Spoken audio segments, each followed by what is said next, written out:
get it a little thicker, and you got to play with the consistency. This grant was written basically so that we could make this into a junior culinary school. And the students were going to get basic skills. They were going to learn to do knife skills. They were going to learn how to bake.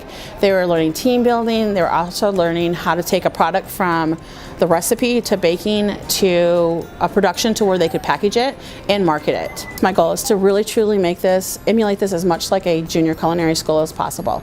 I want them to have a true taste of what it's like to be a culinary student and to become a chef if they decide that they want to do that. I like the class. It's very fun, and I think it helps me prepare to be a better cook in the future.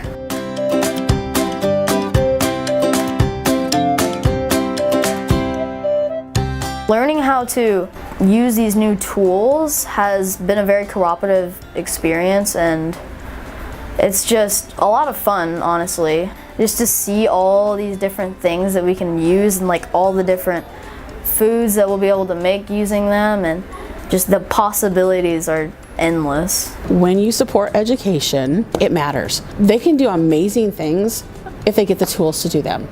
And when you support education, you're giving them the tools to be successful.